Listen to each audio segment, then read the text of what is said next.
There's an R2-D2 dome panel coming off my print bed right now. One more piece of the astromech droid I've been building for months. Hours of printing, layer by layer, and it just finished.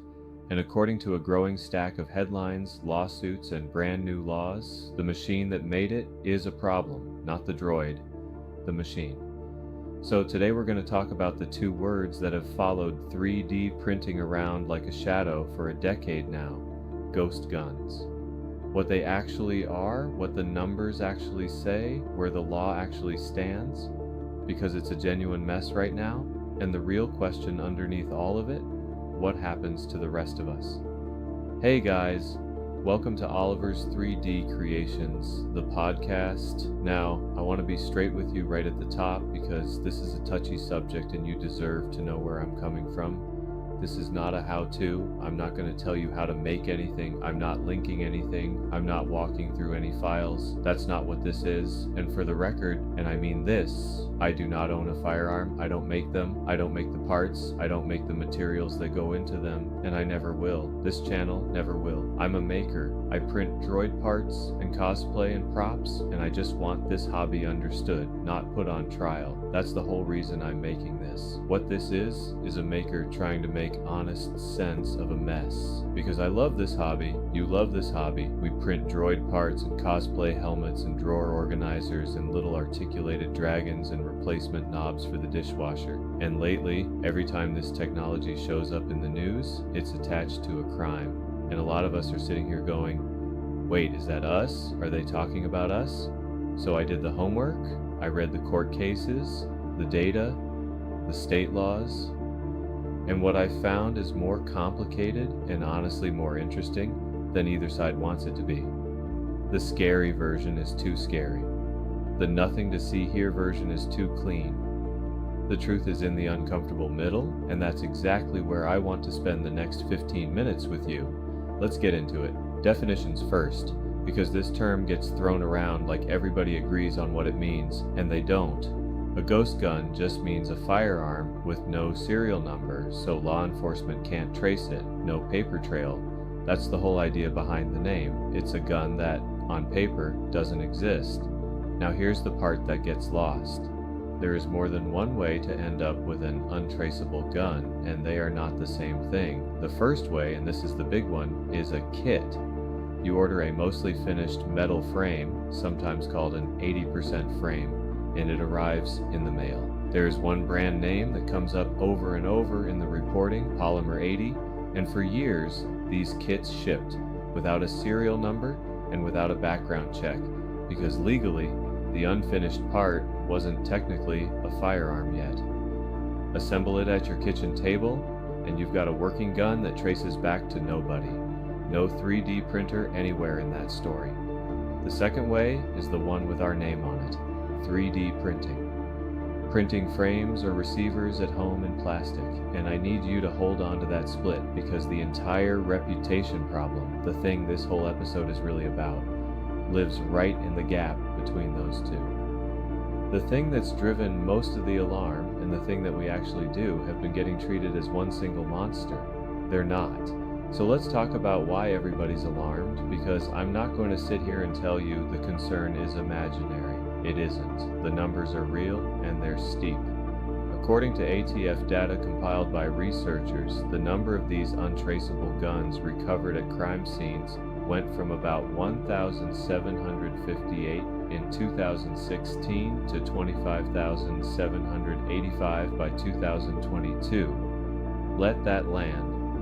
That's roughly 1,000% plus increase in 6 years. One report called it the fastest growing gun safety problem in the country, and honestly, looking at a curve like that, I get why. If you're a cop, a mayor, a parent, a jump like that is going to scare you, and it should get attention. But, and here's the first crack in the scary story, what were those guns? When you look at the breakdown, the majority of those recoveries were kit built, the mail order metal frames, not printed. 3D printed frames are in there, and I'll be honest with you, they're a rising share. That part's true, and pretending otherwise would make me exactly the kind of unreliable narrator I don't want to be.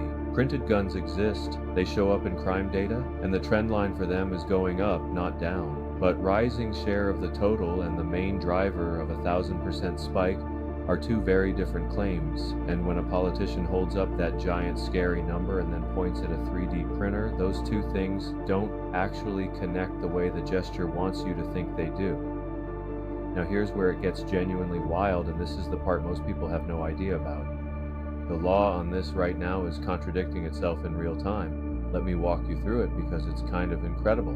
Back in 2022, the ATF wrote a rule that basically said those kits, the 80% frames, we're going to treat them like actual firearms, which means serial numbers, which means background checks.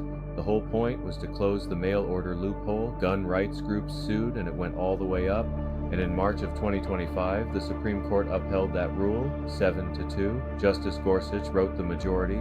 The kits are firearms, the regulation stands, big deal, seemingly settled, except Gorsuch left a door open. He specifically wrote that future cases may present other and more difficult questions, and oh boy did they show up.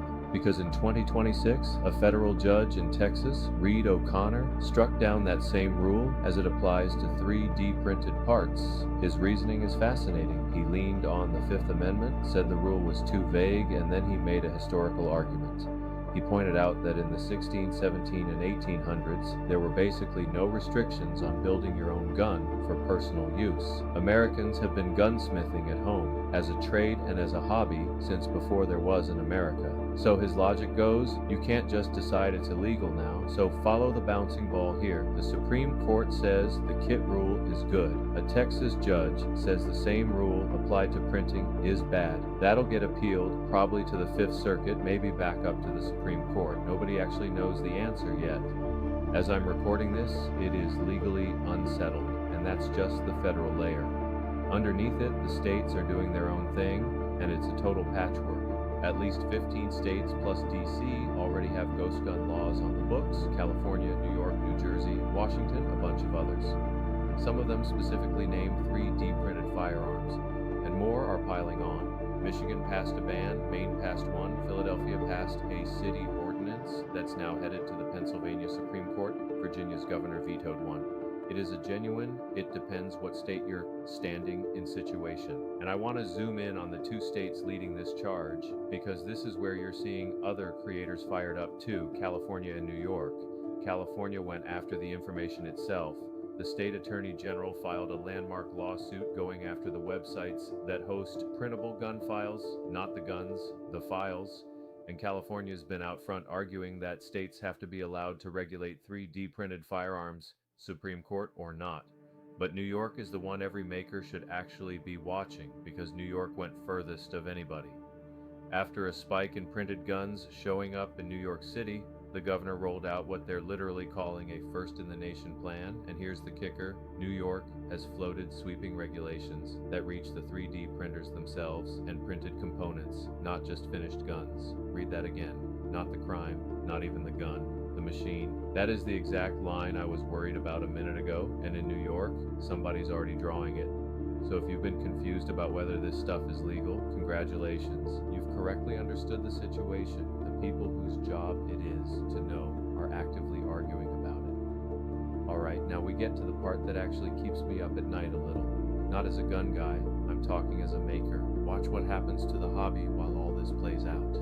In 2025, Thingiverse, one of the biggest libraries of free 3D models on the planet, the place 1 million beginners get their first cute little print, moved to ban firearm designs off the platform. Now, you can argue that's a reasonable call for a company that doesn't want the liability, but you can also see the direction of the wind. The pressure isn't just landing on criminals, it's landing on platforms, on files, on the shared, open, here's a cool thing I made, download it for free culture that is the actual heart and soul of this hobby. And the fear, and this isn't just paranoid gun forum stuff, this is a worry showing up well outside that world, is that the next step is regulating the printers themselves. The tool, the machine on my bench that has made, I don't know, 1,000 harmless things. Think about how strange that would be. Nobody's out here trying to register your kitchen knives, and a knife has hurt a lot more people than my printer ever will.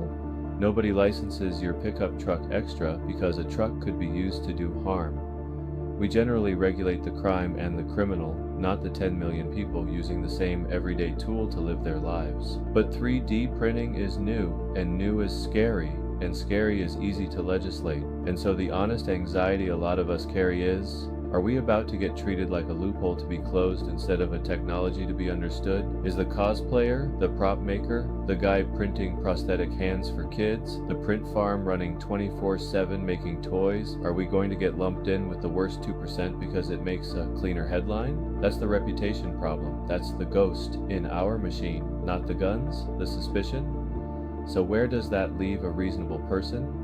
Because I promised you the uncomfortable middle, and I'm not going to chicken out of it now. Here's what I actually believe, and you can disagree. That's what the comments are for. Two things are true at the same time. One, the misuse is real. Untraceable guns are showing up at crime scenes. Printed ones are part of that, and growing. And pretending our hobby has zero connection to it would be a lie.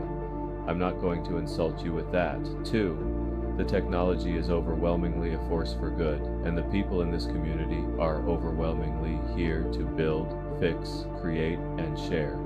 Punishing all of that, regulating the tool and the 10 million good faith users to get at a small number of bad actors who, let's be honest, will always find a workaround. That's not safety. That's just theater that happens to crush a hobby.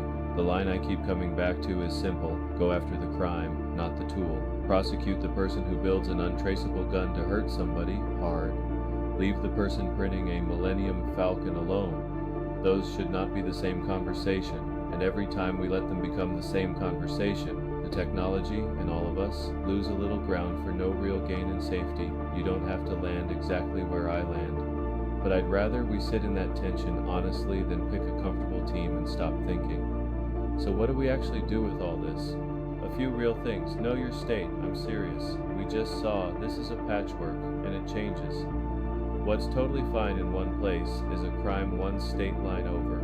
If you're in this hobby, it is genuinely worth an afternoon knowing where your state stands. Be a good ambassador. Honestly, this might be the biggest one, and it's free. Every clean, cool, generous thing this community makes and shares is a counter-argument. Every prosthetic, every classroom project, every here I printed, your replacement, part for free, that's the reputation, built one print at a time. We don't win this by yelling, we win it by showing what this is actually for, and stay awake to it. Don't tune out just because it's uncomfortable or political. The people writing these laws are going to write them whether or not makers are paying attention, and it goes a lot better for us if we are. Because here's the thing, nobody on any side can change. This technology is not going back in the box. The printers are here. They're getting cheaper, faster, better. You've heard me say all of that on this channel with a big grin on my face. The only real question is whether the people who understand this tool best, you, me, us, are part of the conversation about it, or whether we let it get decided about us by people who've never watched a first layer go down. That dome panel's cooled off now. One more piece of my droid, made by a machine that, depending on which headline you read and which courtroom you're standing in, is either the future of making things or a threat to be regulated. I know which one it is on my bench. We got into 3D printing because you can make almost anything. That's the magic, and yeah, that's also the part that scares people. Both of those come from the exact same place, and I'd rather help the world understand it than let it get decided in the dark. Thanks for sticking with me through a heavy one. If it made you think, even if you disagree, do me a favor and leave a comment, because this is a conversation the whole community should be having out loud. I'm Oliver. Keep making good things.